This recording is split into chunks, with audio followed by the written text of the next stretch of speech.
un nom, alors nous lui en avons donné un. Le syndrome post-vaccinal, qui doit être reconnu.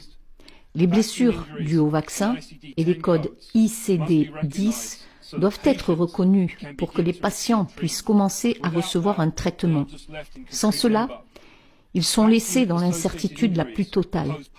Les blessures associées au vaccin posent des problèmes de santé publique et économique bien plus importants que ceux dus au Covid. Et je parle en particulier des effets inconnus à long terme que nous commençons à voir avec les vaccins Covid. Ceci, sur de nombreuses années, pourrait causer des problèmes économiques bien plus importants que ce que nous avons vu jusqu'à présent. Les effets des vaccins doivent faire l'objet d'un suivi de 5 à 15 ans, comme le décrit le document d'orientation de la FDA sur les produits de thérapie génique. Un suivi à long terme doit notamment être effectué pour la myocardite, qui est censée être transitoire et légère, mais nous pensons le contraire. De même, il n'y a pas eu d'études à ce sujet, bien que Pfizer se soit engagé à mener des études sur la myocardite subclinique. Ces études n'ont pas été réalisées, ni rapportées.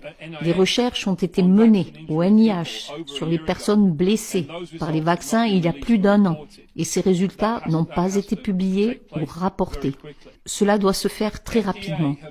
La FDA a maintenant déclaré explicitement dans des publications et dans des commentaires lors de la réunion que le VAERS, le système de notification des effets indésirables liés au vaccin, est sous-estimé et mal rapporté.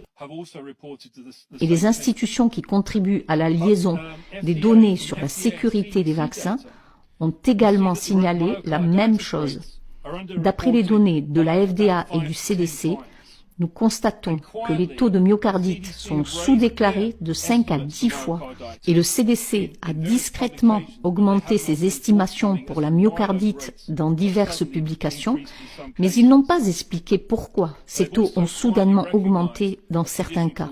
Ils ont aussi discrètement reconnu une condition appelée syndrome multi-inflammatoire pour les vaccins, qui pourrait inclure des effets cardiaques, hépatiques et neurotoxiques.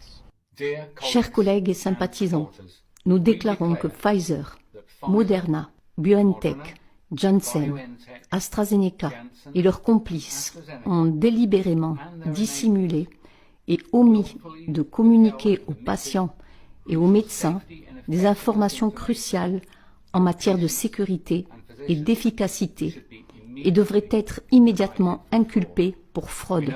Nous savons que peu après l'administration de ces produits, des milliers de personnes sont mortes. Et bien que corrélation ne soit pas causalité, des critères raisonnables ont été appliqués pour examiner la relation entre les injections et les événements. Et il est absolument clair que ces produits sont la cause des décès.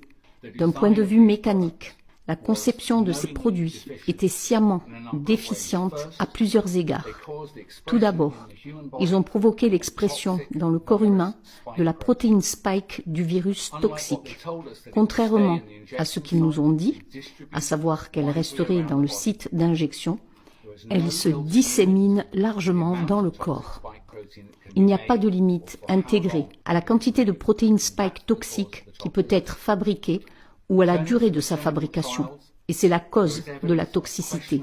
En ce qui concerne les essais cliniques, il existe des preuves de pratiques douteuses dans tous les domaines. Par exemple, plusieurs des études n'ont manifestement pas été réalisées à l'aveugle alors qu'elles étaient en cours.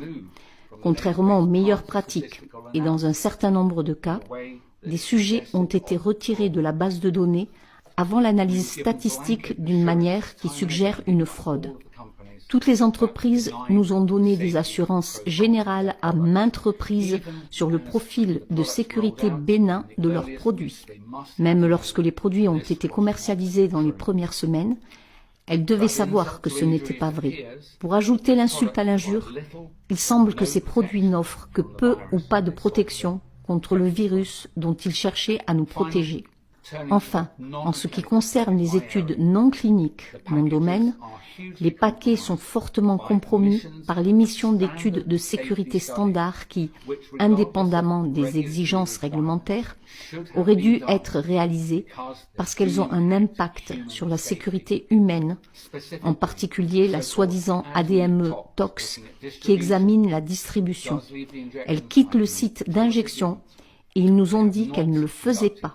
Ils n'ont pas effectué de toxicologie complète de la reproduction, sans laquelle ces produits ne devraient jamais être administrés aux femmes enceintes.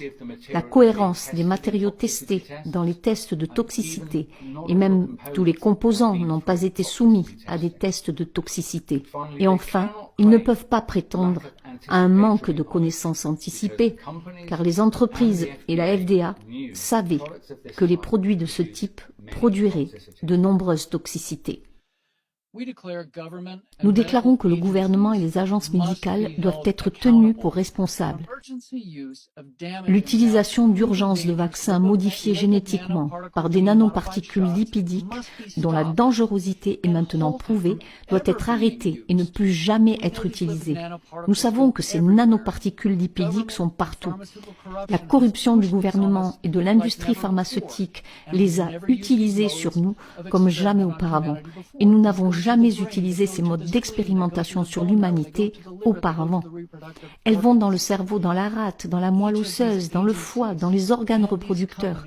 Chacune de ces agences et de ces entreprises devrait être examinée indépendamment et tenue responsable des dommages qu'elle a causés à l'humanité.